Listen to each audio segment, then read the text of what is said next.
नमस्कार विद्यार्थी मित्रांनो, आज आपण आजच्या सिरीजमध्ये घेऊन येत आहोत एक नवीन विषय. तर चला मित्रांनो, सुरुवात करूया नवीन विषयाला. आदरणीय शिक्षक वृंद, माझ्या प्रिय मित्रमैत्रिणींनो आणि नव्या यूट्यूब चॅनल पाहणाऱ्या सर्व मान्यवर प्रेक्षकांनो, आपण सर्वांना माझा सप्रेम नमस्कार. आज आपण अशा थोर व्यक्तिमत्वाच्या जीवनावर बोलणार आहोत, ज्यांनी अज्ञानाच्या अंधारात ज्ञानाचा दिवा पेटवला, ज्यांनी स्त्री शिक्षणाचा पाया रचला आणि ज्यांच्या कार्यामुळे आज आपण शाळेत शिकू शकलो. त्या महान स्त्री म्हणजेच क्रांतिज्योती सावित्रीबाई फुले. सावित्रीबाई फुले यांचा जन्म 3 जानेवारी 1831 रोजी महाराष्ट्रातील नायगाव, जिल्हा सातारा येथे झाला. त्या काळात मुलींना शाळेत जाण्याची परवानगी नव्हती. स्त्रियांना शिकवणे पाप मानले जायचे. अज्ञान आणि अंधश्रद्धा समाजावर राज्य करत होत्या.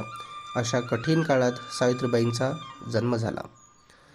सावित्रीबाईंचे लग्न महात्मा ज्योतिराव फुले यांच्याशी झाले. महात्मा फुले यांनी पत्नीला शिक्षणाचे महत्त्व समजावून सांगितले.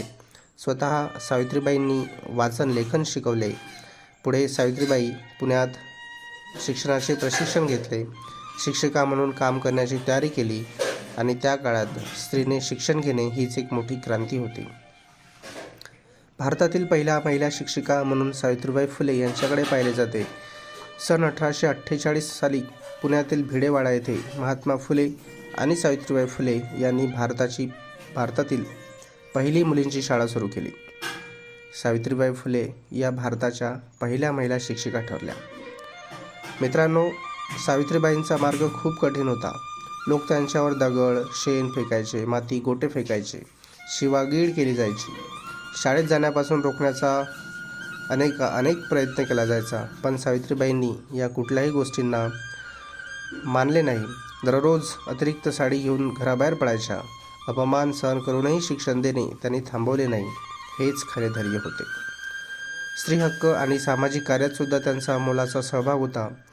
सावित्रीबाई फुले यांनी केवळ शिक्षणच नाही तर समाज सुधारण्याचे अनेक कार्य केले. यामध्ये विधवांसाठी आश्रयगृह सुरू केले, बालहत्या प्रतिबंधासाठी कार्य केले, अस्पृश्यता व जातीभेदाविरुद्ध आवाज उठवला, स्त्रियांच्या सन्मानासाठी लढा दिला.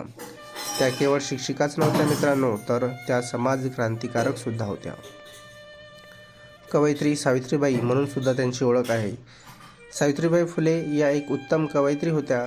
त्यांचे काव्यसंग्रह काव्य फुले, बावनकुशी, सुबोध रत्नाकर, त्यांच्या कवितासुद्धा प्रसिद्ध आहेत. शिक्षणाचे महत्त्व सांगतात, अन्यायाविरुद्ध आवाज उठवतात, आत्मविश्वास वाढवतात. मित्रांनो, प्लेगच्या साथीतील सावित्रीबाई यांचे खूप मोलाचे बलिदान ठरलेले आहे. 1897 साली पुण्यात प्लेगची भयानक साथ आली. लोक आजारी रुग्णांना घराबाहेर टाकत होते, पण सावित्रीबाई फुले यांनी काही वेगळंच केलं. रुग्णांना स्वतः उचलून दवाखान्यात नेलं. स्वतःच्या जीवाची पर्वा केली नाही आणि याच सेवेमुळे त्यांना प्लेगची लागण झाली आणि 10 मार्च 1897 रोजी त्या आपल्यातून कायमच्या निघून गेल्या. आज मुली शाळेत जातात, स्त्रिया डॉक्टर, शिक्षक, अधिकारी बनतात. समाज पुढे चाललेला आहे. यामागे सावित्रीबाई फुले यांचे योगदान अमूल्य आहे. त्या आपल्याला शिकवतात, शिक्षण हेच खरे शास्त्र आहे. अन्यायाविरुद्ध उभे राहिले पाहिजे, कधीही हार मानू नये.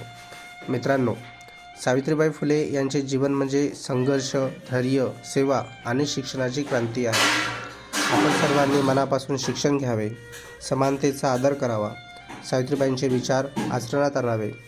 चला तर मग सर्वजण एकत्र म्हणूया, शिका, संघटित व्हा आणि संघर्ष करा. धन्यवाद. जय सावित्री, जय शिक्षण.